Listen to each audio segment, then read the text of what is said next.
joining. Since we have a good amount of cases and discussion for today, we will get started. So today we have a joint collaboration with the American Brachytherapy Society and ROVER to bring together a brachytherapy panel. Just some guidelines.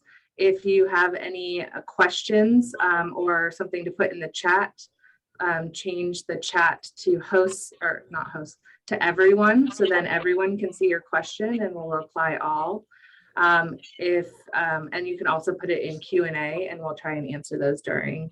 And with that, Archie, anything else? Nope. We will get started. So we'll turn it over to Anne. Hi, my name is Anne Rajkumar and I'm a PGY5 at Vanderbilt, and I'm thrilled to be the moderator for this session. As we're saying, we have a few cases to get there and hopefully some great discussion. So I'm going to go ahead and turn it on over to our first panelist. Sorry, that's me, Dr. Marissa Kohlmeyer. If you would like to introduce yourself. Yes, hi everybody. I'm so glad you can join. My name is Marissa Kohlmeyer. I am a radiation oncologist and the Associate Director of the Brachytherapy Service at Memorial Sloan Kettering. And it's really a pleasure to be here. It looks like it's going to be a great hour, and I hope you all get a lot out of it.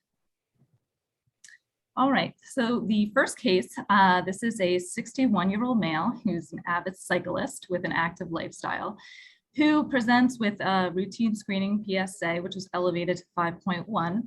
It was 3 1 year earlier. He has no significant urinary symptoms. His IPSS was 1, and he reports good erectile function. His IAF score is 30 without the use of erectile aids. His past medical history is significant only for hypertension. He has no past surgical history. And on physical examination, he's well developed, well nourished and fit. On digital rectal examination, he has normal anal sphincter tone. His prostate feels normal on exam with a small focus of induration on the left side. There is a well-defined sulcus and no blood in the examining finger. So for additional workup, he has his PSA repeated to ensure that the elevation is accurate, and it was 5.2. And at Sloan Kettering, we always get baseline testosterone, which in his case was 400. The patient was referred for an MRI of the prostate gland. We use a 3 Tesla magnet at Sloan Kettering. And the representative images from the axial T2, ADC, and sagittal T2 are presented here. The patient had a 71 cc prostate gland with a 1.5 centimeter pyrize 4 lesion in the left posterior apex. There was no SBI, ECE, or adenopathy noted on the scan. And you can see the green arrows are pointing to the lesion on the axial T2, where it's hypointense, and on the ADC as well. And the sagittal T2, I think, is helpful to see the patient's anatomy, whether they have a median lobe and relationship of the prostate and bladder. So a polling question for the group is, what is the importance of, what is PIRADS and what does it mean? It's a score of the potential aggressiveness or clinical significance of the lesion. It doesn't have any relationship to the magnet. PIRADS can be used with 1.5 or 3 Tesla magnets, preferably 3 Tesla. It is not measured on, not measured only on the contrast enhanced. In fact, it's primarily the T2 and ADC that determines the PIRADS score. A lower score is a less aggressive appearing tumor. So the patient goes on to have a biopsy. The patient has a standard template biopsy in addition to additional samples taken from the lesion. And on the standard template, there was Gleason 6 in the right base and mid gland, and 4 out of 12 of those cores, up to 40% of each core was involved. And on the targeted samples, 2 of 2 cores had Gleason 7, 3+4 from the left mid gland lesion. There was no PNI. Approximately 80% of the core of each core was involved, with 40% of each core with Gleason 4 component. Our pathologists are routinely describing the percentage of Gleason 4 on the specimens as it is potentially important. And so the next question is, how should this cancer be classified? And I'll give everybody a chance to look through them.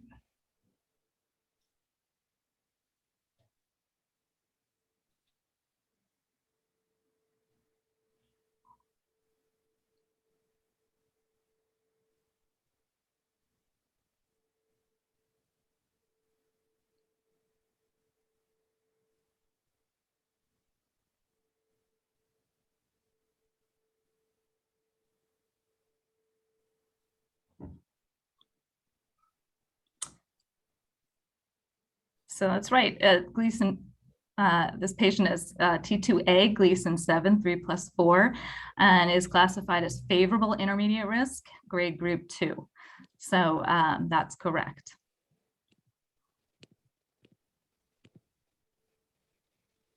The patient went on to also undergo Decipher testing, which his report is presented here, and his score was 0.21, classified as low risk. And so the question for the group is the following: which of the following is true? Decipher testing and how it may impact ADT recommendations or RT modalities for intermediate, high risk, and low risk patients. So I'll give you a minute to read that.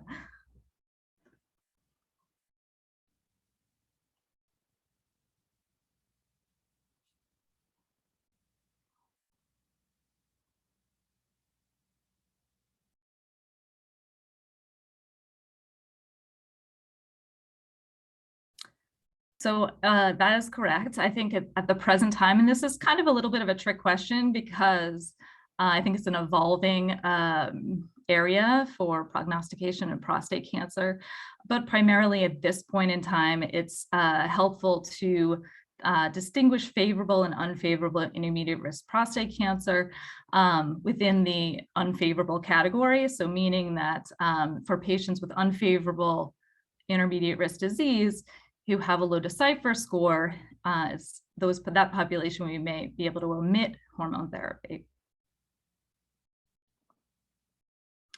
So the plan for treatment was discussed with the options for treatment were discussed with the patient, and he expressed a real desire to preserve erectile function if possible.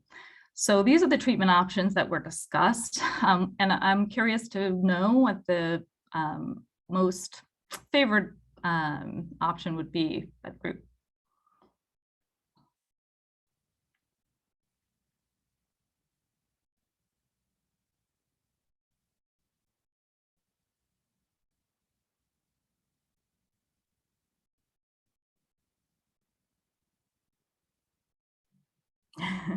As I would suspect, there's a little bit of a smattering here. I think in terms of options, he has all of the options really outlined here as potential. In terms of erectile function specifically, in general, LDR or brachytherapy is been demonstrated to have a slight advantage in terms of erectile function, so maybe a superior option for those patients. There is some controversy as to whether or not this patient should get ADT. His gland was 70 cc's, and everybody has a different threshold as far as recommending ADT. However, given that his IPSS is low and he doesn't have a lot of urinary symptoms, we elected to proceed with LDR without cytoreductive ADT in an effort to try to preserve his erectile function. So this is his treatment plan. We use Veriseed as our treatment planning program, and it's a real-time ultrasound-based planning. Our goals for treatment are presented here, and we do, and everyone does for LDR brachytherapy, some post-brachytherapy plan verification, either using CT or MRI. And so we use MRI. So his day 0 post-implant MRI is presented on the bottom as well, demonstrating that we achieve these constraints. So, again, as far as the challenging aspects of this case, I think we're still learning about, the prognostication or the optimal prognostication for patients with localized intermediate risk disease. We talked a little bit about the cipher testing as one of those factors. Again, there are some controversies regarding brachytherapy selection for large glands or conversely small glands. I think we can achieve optimal dosimetry, so I don't have a boundary, really an upper boundary or a lower boundary for prostate volume. I really use the IPSS as a more accurate way to select patients. I will say that for large volume prostates, you have to be careful about patients who may have pubic arch interference, and those are patients who are likely going to be skinny men with large glands. Are going to have a small pelvis, and that may be something to think about. But there are ways in the operating room to adjust for pubic arch interference, such as hyperflexing the hips, or even placing a wedge underneath the patient's buttocks to open the pelvic floor a little bit.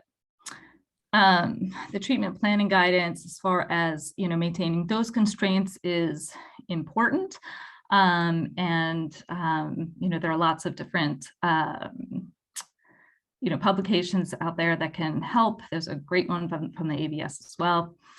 And then as far as management, it's a lot to discuss here, but I think it's really important for radiation oncologists and brachytherapists to follow their patients and actively manage any urinary symptoms as needed as well. Thank you so much. Yeah. What a great case and a stellar example. I'm going to move us right along to our next panelist, who's going to show us a really great HDR case. Hi, it's nice to meet you all virtually by Zoom. I'm Albert Chang. I'm a radiation oncologist over at UCLA, and I direct the brachytherapy program over there. I'm excited to speak to you about HDR for high-risk prostate cancer. Next slide. So I just started off going with questions first, and then I think I'll show you that. Well, I'll show you the answers at the end of the talk. So the first question is, what is the approximate 10-year biochemical failure of patients undergoing brachytherapy boost in addition to external beam radiotherapy for high-risk prostate cancer? And you can see the choices. Please select.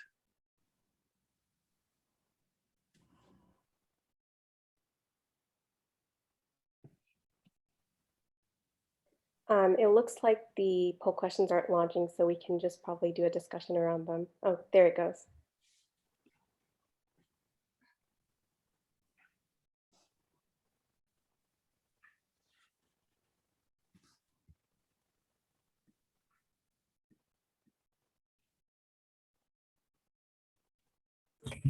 And while we're waiting for the poll questions, there are some questions in the chat. I don't know if you want to discuss now.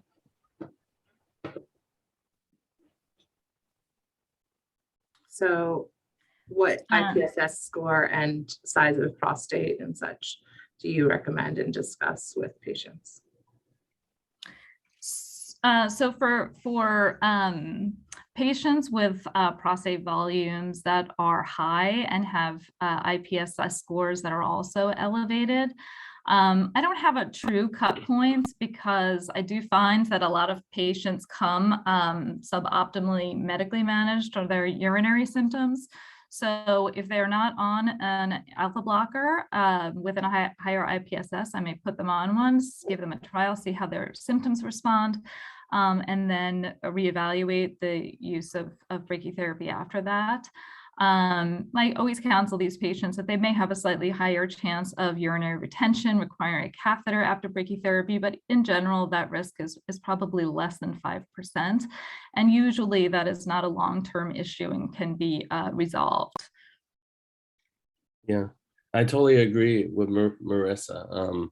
I think a lot of these patients are suboptimally managed. You know, you start them on alpha blockers. I think, you know, the classical test question for some of the residents is an IPSS of 15 or a volume of 60 cc's larger. Some people tend not to, but I think it's on a case-by-case basis. I've implanted 150 cc, 200 cc prostates, and the patients do fine, but it varies from patient to patient. I think the patients that have higher IPSS scores over 15 to 20, I think they're more likely to run into acute symptoms, and yeah, they might have some urinary retention that might need a Foley, but if you look 3 weeks out, 4 weeks out, a lot of the symptoms will have resolved by then. And then is there a dosing of ADT that isn't? This was really a question for Dr. Kohlmeyer, because I noticed on our slide that you referred to ADT as being cytoreductive, but I hadn't thought, I just think of like the 7.5 milligram per month of Lupron. You know, I didn't think of one dose as being cytoreductive versus another not. So that's a great point to clarify. So in general, for hormone therapy, you know, that we give to enhance the outcomes for patients with intermediate and high risk disease, we're using neoadjuvant and concurrent ADT. Very often a GnRH agonist as well as a anti-androgen. And so cytoreductive hormone therapy would be hormone therapy that's given specifically to reduce the volume of the gland. And that would be a GnRH agonist with an anti-androgen. Typically, you're going to get around 20 to 30% reduction in the volume of the prostate within the 3 months. And so it would be only a 3-month course of ADT specifically to downsize the gland. Thank you. And with that, we'll go.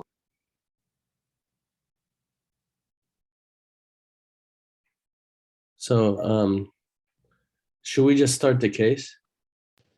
Yes, I'm going to skip this poll question actually and let us move on to the case. Okay. So sorry, the chat box is up.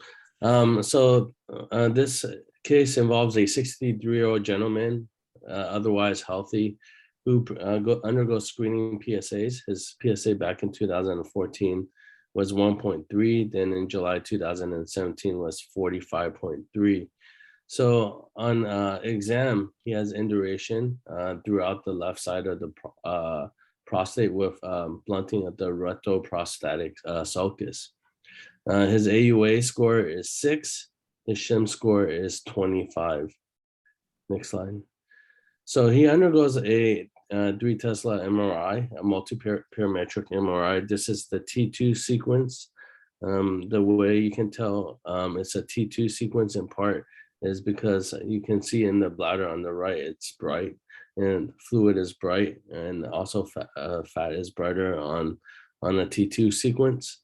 So you can see normally this is an axial T2 sequence on the left panel here, and you can see this on T2 cancer appears dark. Normally the peripheral zone is bright, and on T2 you can see the cancer is dark. So you can see this involvement throughout the left apex to midgland up to the left seminal vesicle. You can see on this T2 weighted MRI. Yep. So he undergoes a systematic and targeted biopsy. He, as you can see, he has high volume disease, 4+4 in the right apex. And then on the left side, throughout the entire left side in the targeted biopsies, he has 4+5 disease and 4+4 disease. So very high volume disease. He undergoes a PSMA PET. We like to get PSMA PETs here at UCLA. I think it in part helps us to define not only the extent of disease at the primary site, but helps us to determine if there's disease in the nodes or in distantly. So we've did a study in both here at UCLA and at UCSF. Having PSMA PET done in high-risk patients changes management about 2/3 of the time. So that's why we like to get PSMA PET. And you can see on this PSMA PET, you have this avidity on the left side of the prostate up to the left seminal vesicle. There was no metastatic disease in this patient. Next slide. So he undergoes 2 years of Lupron with abiraterone and prednisone. He gets pelvic radiation, 45 gray and 1.8 gray fractions, and the HDR boost 15 gray times 1. So why do we add abiraterone and Lupron? Recently, the Stampede study has shown that it improves not only metastasis-free survival, but also overall survival in patients with localized high-risk prostate cancer. You can see, the patients in the blue, there's a significant improvement, I would say about 20% improvement in terms of survival. And then we also favor to do HDR in patients with high-risk disease. My colleague Mark Kishan published this in JAMA, where he looked retrospectively. He took multiple institutions and data and compared brachytherapy with external beam radiation alone, or surgery. I think the surgery was in yellow, the external beam alone in green, and the light blue was the combo brachy boost plus external beam radiation. And you can see that there's an improvement in prostate cancer specific survival. And on the right, the Ascend RT trial compared brachy boost versus external beam alone. And although this was the patients on the Ascend RT got seeds as a boost, you can see that there was an improvement, significant improvement in biochemical free survival. So the failure rate, in this study was about 20% in this patient cohort. Next slide. And then one of the critiques about Ascend RT was GU toxicity. When you add brachy boost, there's a risk of high toxicity, severe GU toxicity. One of the critiques with Ascend RT was they, on the brachytherapy, they tended to treat lower. So a lot of the grade 3 toxicity was stricter. You can see like the cumulative grade 3 toxicity at 5 to 10 years was about 18% in this cohort of patients. But if you look long-term, how much of this persisted, on the right panel, you can see grade 3 toxicity is rather low. It's 5% in patients long-term at 5 years. Next slide.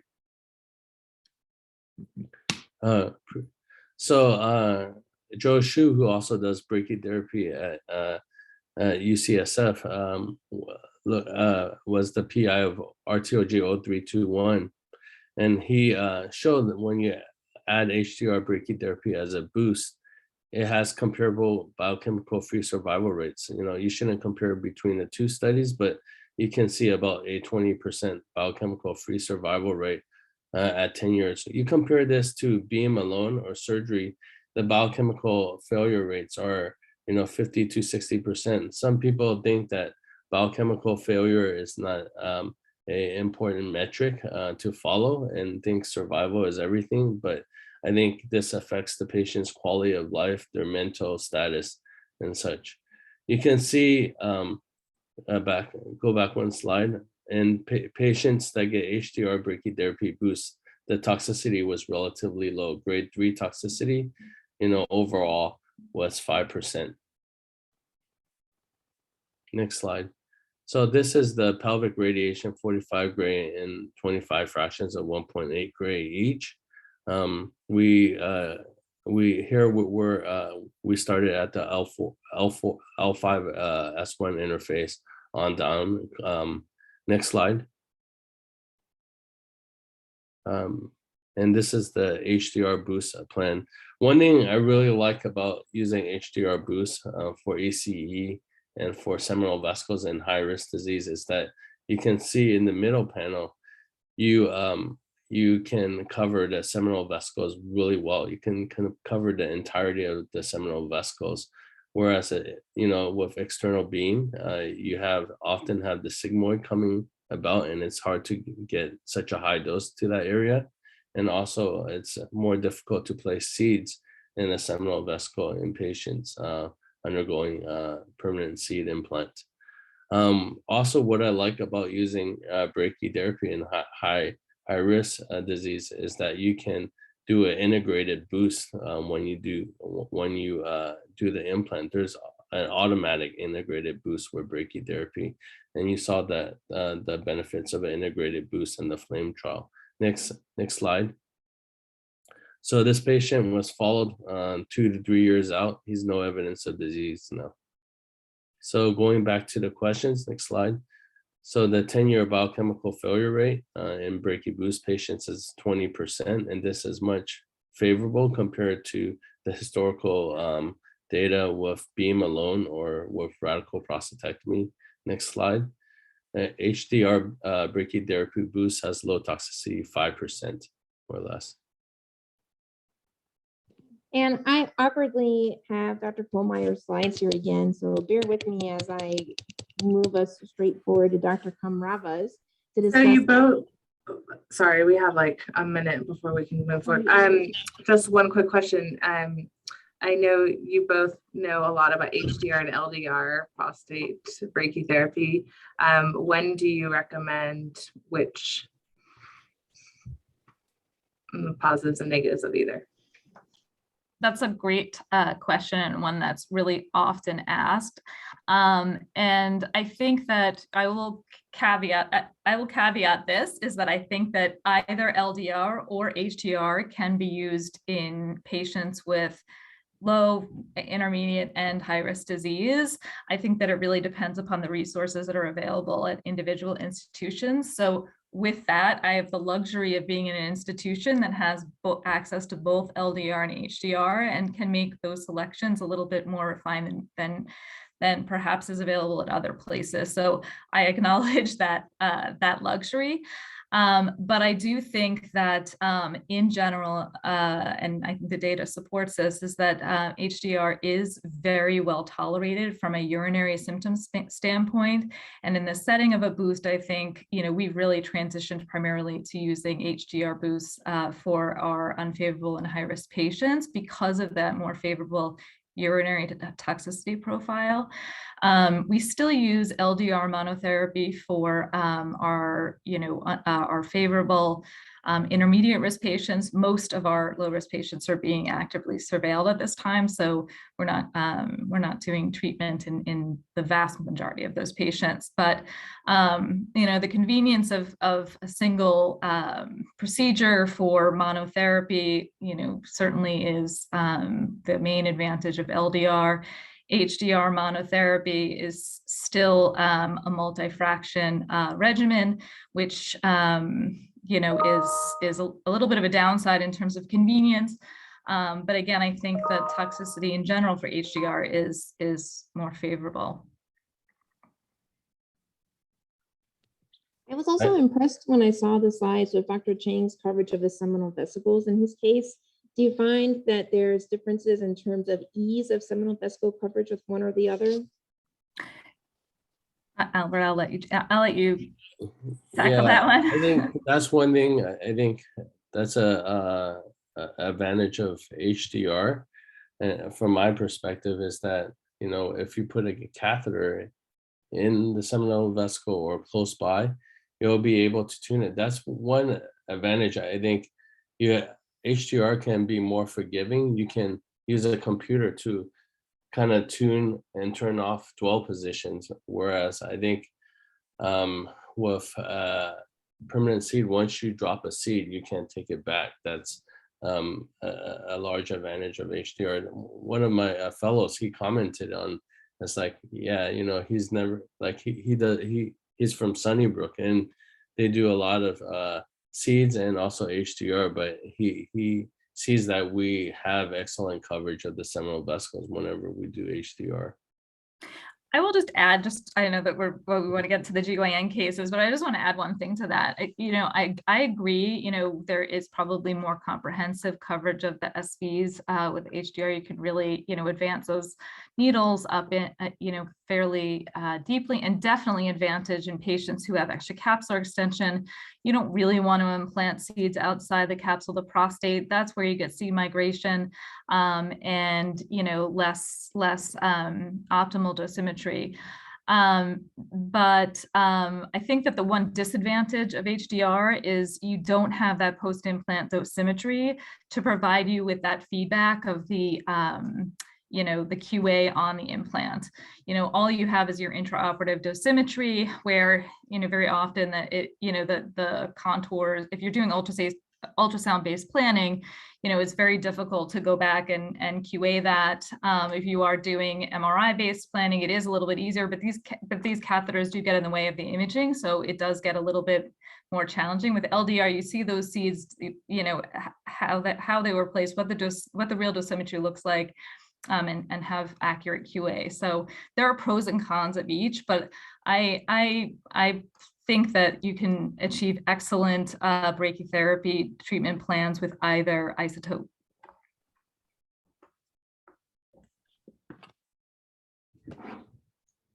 Great, thank you so much.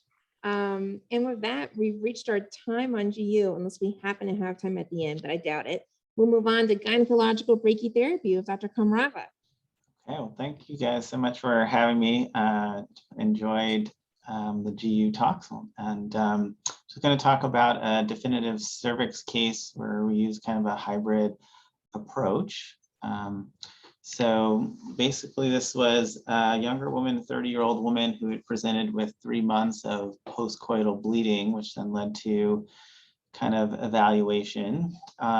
She basically just had CT scans as part of her imaging due to like insurance reasons. So this is what her initial kind of CT looked like. You can see kind of enlargement at the cervix there on the sagittal image, as well as on the axial image. On her exam, she really just had a significantly enlarged cervix, but there wasn't involvement like of the upper vagina, and the fornices felt okay, and wasn't really out in the parametria, just kind of large, bulky disease within the cervix. She had biopsy done showing just poorly differentiated squamous cell cancer, and this is 1B3.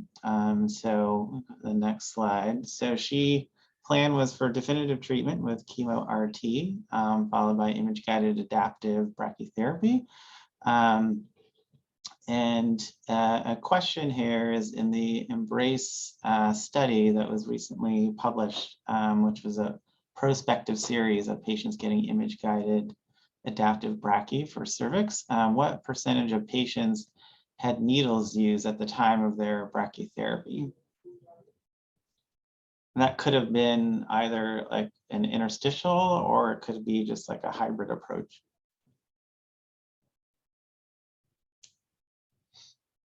Right. Yeah, it was about 40%.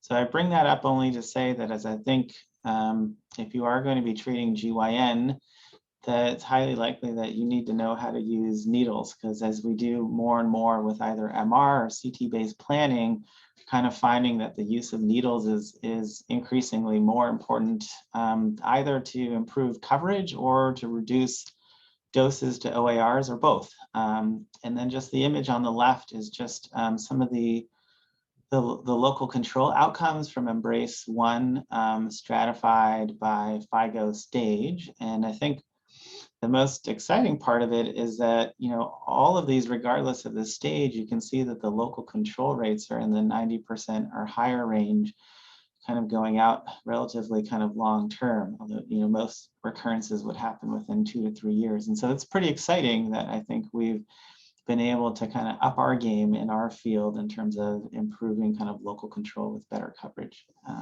Next slide.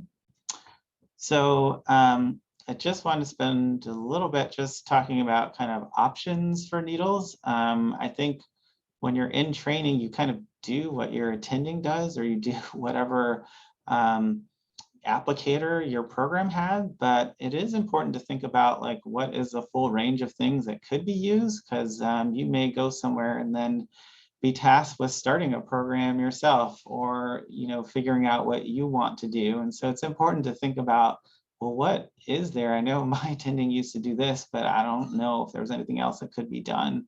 So kind of in the top left, I would say, you know, the SIAD template, it's the most versatile tool that we have, but I think it's also the hardest to get good at.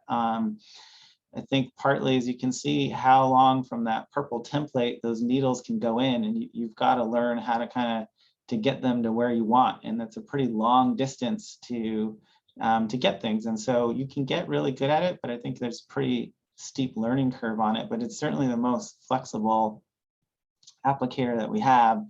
The other kind of applicators are kind of more like hybrid applicators. So they basically like our tandem and rings, which is like the Vienna 1 or Vienna 2, for example. The difference between Vienna 1 and 2 is the Vienna 1 just kind of has parallel needles that go along to the ring, but the Vienna 2 also has an option for oblique needles. So it can help if you're trying to get more like mid or partially distal, like parametrial disease. And then the Utrecht is just a tandem and ovoid that then has the option for needles. And the Venezia is like another option that then also has like a insert that allows you to maybe treat kind of more in the mid or distal kind of vagina. I think the advantage of the hybrid applicators is that you can see that the needles go in at the level of, let's say, the ring. And so you're only going to be advancing the needle like a few centimeters at most, and it pretty much can only go in kind of one direction. So it does kind of facilitate you getting the needles to where you want, and then not really having really significant issues with like divergence. But it's like a fixed pattern. The holes are where they are, so you have to kind of use what's there. Other option is doing a freehand approach, basically where you can use, you know, ultrasound guidance to just kind of freehand needles to where you want.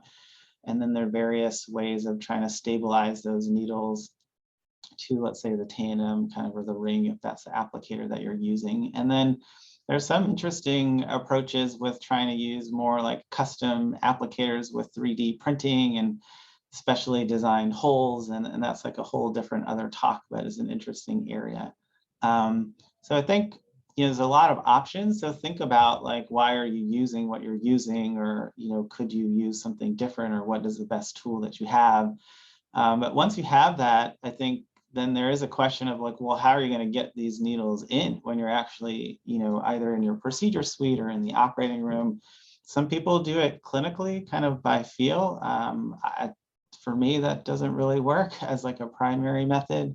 Some people will use laparoscopic assisted guidance, make sure they're not in bowel, but again, you don't really get clear imaging of the tumor itself. Some pre-plan like where the needle should go, and then kind of go into the OR and try to use them there.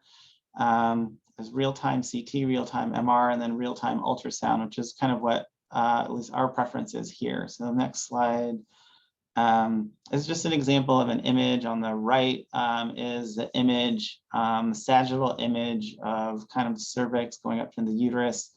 Kind of in the bottom part is kind of the tandem coming in right at the os. So I tried on the left to kind of mark out like where the organs are, the kind of rectum there posteriorly, the cervix kind of dotted in red, and then the uterus in blue going up. The bladder kind of in yellow there. So this is with a transrectal ultrasound, not transabdominal. So usually that's our preferred approach, just because the probe is then closer to the targets and a little bit easier to see and kind of manipulate. So in the next slide, you can play this video. This is just an example of, let's say, just inserting the tandem. You can use basically, you know, ultrasound guided, so you can do this in real time. I think some people prefer to do ultrasound assisted, which I think would be kind of placing the tandem and then putting the ultrasound in to verify if it's like correctly placed. But I think as you get more comfortable with ultrasound, that doing it in real time as an ultrasound assisted procedure is, I think, probably the best in terms of limiting risk of perforation and then using it to guide the needles into the right place. So the next slide. So the other question, I have just curious what fractionation people are using. So we tend to do all of the brachy after the beam instead of integrating it during the beam. Either is totally appropriate. And 45 gray is usually our most standard pelvic EBRT dose rather than 50. So just curious what fractionation most people are using for the brachy boost after, let's say, 45 gray. Hopefully picked a reasonable range of answers.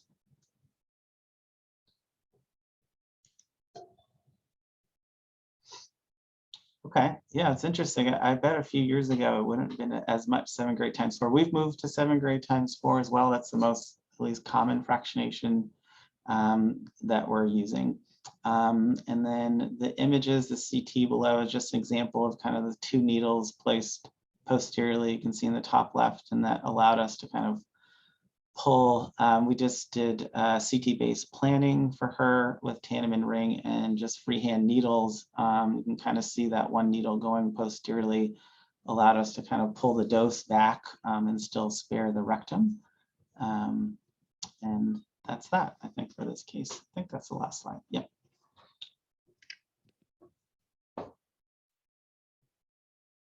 Wonderful, thank you so much. I was wondering, are there specific publications that have evaluated toxicity rates for cases that are treated with hybrid approaches versus just Tanneman ring or Tanneman ovoid? Has that been looked at retrospectively? It has been. So Lars Folkdahl is the first author of that. It's in the Green Journal. Gosh, I want to say maybe 2017. It was an analysis of retroembrace, looking at the question that you just brought up is, was there a significant toxicity difference in those who got needles or not? And most commonly, the Jekestro approach has been with hybrid as opposed to full-blown interstitial, and there was not. So you were able to get kind of higher dose to tumors that you needed to and reduce OARs without increased toxicity. Thank you. And I'm going to go ahead and move on to Dr. Lynn. I'm going to go ahead and move on to Dr. Lynn's case.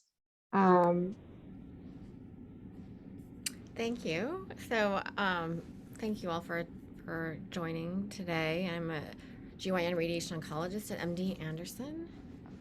And I'll be talking about a hybrid case as well today. So okay, thanks. So this is a 43-year-old woman who had an irregular menstrual cycle, or irregular menstrual cycles for 6 to 12 months, and significant vaginal bleeding and episodes of loss of consciousness too. On pelvic exam, she had a 6-centimeter mass with extension to the upper third of the vagina posteriorly and bilateral perimetral involvement as well. A biopsy was attempted in the office, but she had a significant blood loss. But eventually it showed squamous cell carcinoma. So her workup included a pelvic MRI as well as an FDG PET. You can see here the T2 weighted images of the MRI. We always put gel in the vagina to act as contrast, especially in patients who have vaginal involvement. You can see it much more clearly. So she had a large 6 by 6 centimeter cervical mass, as you can see here, involving the lower third of the uterus, upper third of the vagina posteriorly, and was infiltrating the mesorectum as well and the bilateral parametria. On FDG PET, you can see that she had multiple lymph nodes bilaterally in her pelvis, with the most cranial lymph node in the left common iliac region.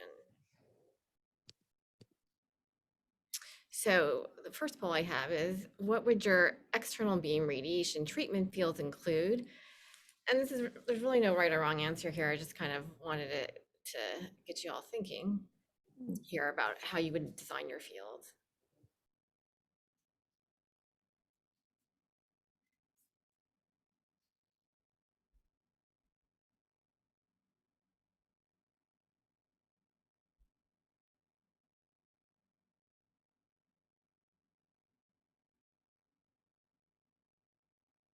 Okay, so very interesting. So at Anderson, for patients that have common iliac nodal disease, we put our upper border at L2. Certainly, if she'd had periaortic nodal disease, we would have included the entire periaortics or 5 centimeters above the highest FDG avid lymph node that we see on imaging.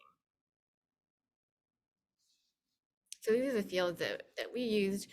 We typically treat 50 gray SIB to the gross lymph nodes and 45 gray to the rest of the CTV.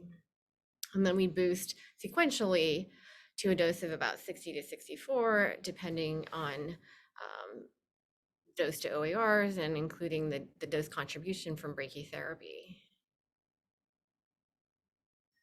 So we always obtain a mid-treatment pre-brachy MRI scan. This is usually done around the fraction 22, 23. And you can see here that she still had a fairly substantial mass. It was about 4 by 4 centimeters. There was still some right parametrial involvement and mesorectal involvement here. This is just a poll to what type of imaging do you routinely use for brachytherapy planning for cervical cancer? MRI only, both CT and MRI with applicators in place, CT only, orthogonal X-ray imaging, or a combination. And there can be multiple choices here, but I think you can only select one.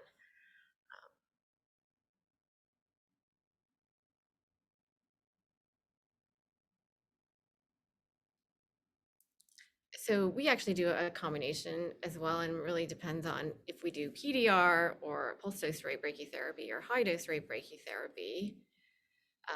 This patient received pulse dose rate brachytherapy, and we can advance to the next slide. Okay.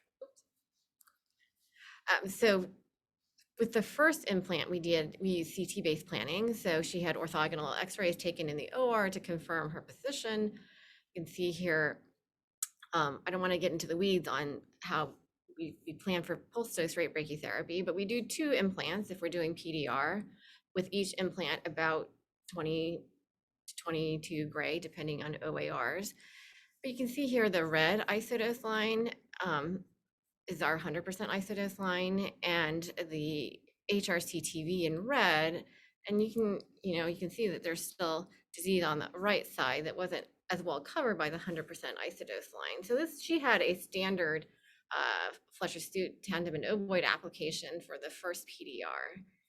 And so for the second PDR, sorry, I forgot about this poll.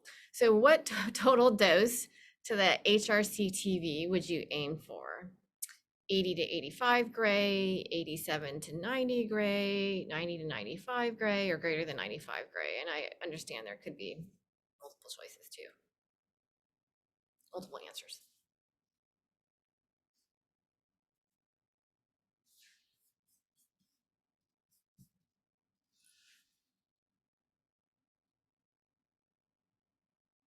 Okay.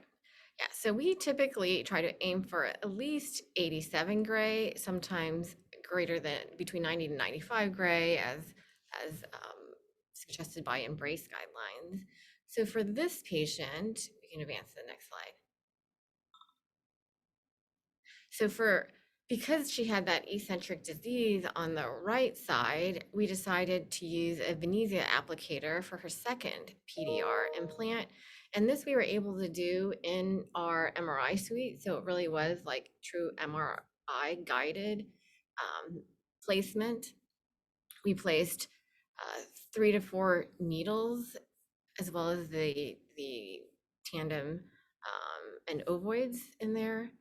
And so you can see the total doses that we achieved with the 2 PDRs and her external beam radiation. So the HRCTV dose didn't quite make it to 87 gray, but we were concerned because of the sigmoid and bladder doses were already a little bit on the higher end. So I wanted to talk a little bit about how we follow these patients, because I think we don't talk about that enough. And she was a little bit challenging in that 3 months post-treatment, we did a PET scan and showed a nice reduction in the size of her tumor and reduction in the FDG avidity. However, 6 months post-treatment, she had an increase in FDG avidity in the region of the cervix. Now all of her lymph nodes had resolved. And so our GYN oncologists were a little bit concerned and did a biopsy, which showed just atypical squamous epithelium in a background and just inflammation. And so I forgot to put the other scans that she had done here, but we did scan her about every 3 months after that.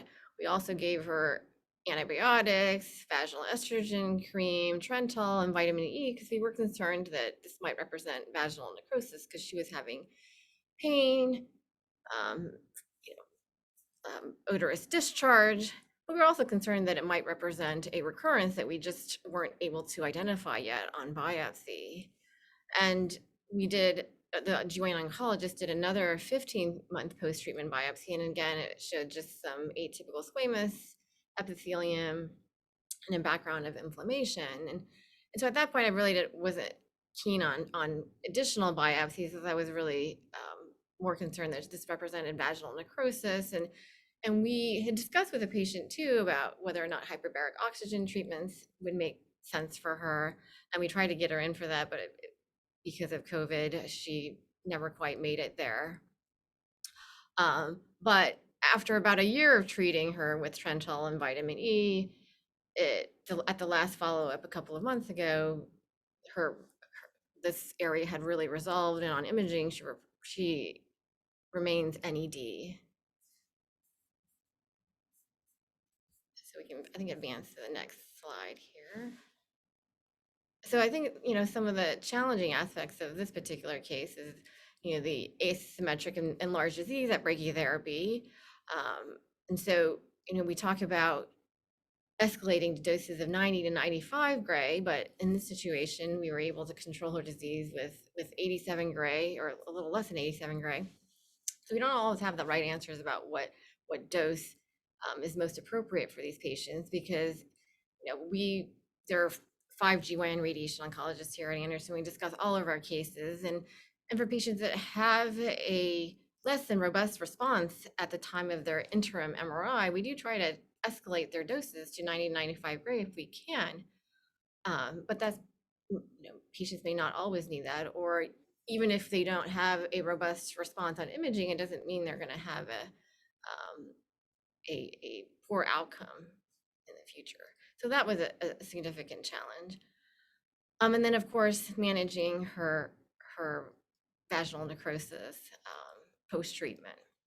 And we've seen a couple of these cases more recently as well.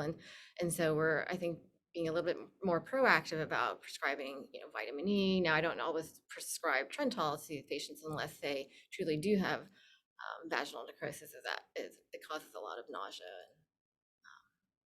But I think I'm happy to take any questions too. I think if other people don't have questions, I think one of the There things is a question. There's a question Q&A. Great, wonderful. That says, thoughts on MRI to evaluate the PET findings of vaginal necrosis. In your experience, what dose threshold do you see that occur? Sounds like you kind of answered some of that. Yeah, so we did, and I unfortunately forgot to put that in the follow-up slide, but we did intersperse the evaluation by PET with MRI as well. And so usually, we get contrast with these as well. And I think there wasn't any diffusion restrictions, so there was perhaps less concern that this represented a recurrence, but even then, the radiologists always hedge as well. So you keep following these patients fairly aggressively. But I think we were less concerned because over the course of a year, she didn't really, progress in terms of we would think if it was a true recurrence that it would, progress fairly rapidly over the course of a year.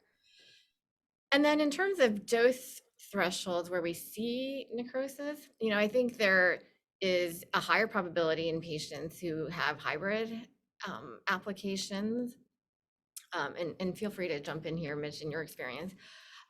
And so we like to go back and look at these patients too, who we see these these unfortunate outcomes in. Oh, and I forgot to mention as well, we'll discuss this case in an ABS webinar at the end of the month as well on sort of practical aspects of hybrid treatment planning and applications. And there's a panel of my colleagues from MD Anderson that will be on, including a physicist, a radiologist, a dosimetrist, and Dr. Ann Klopp will be moderating.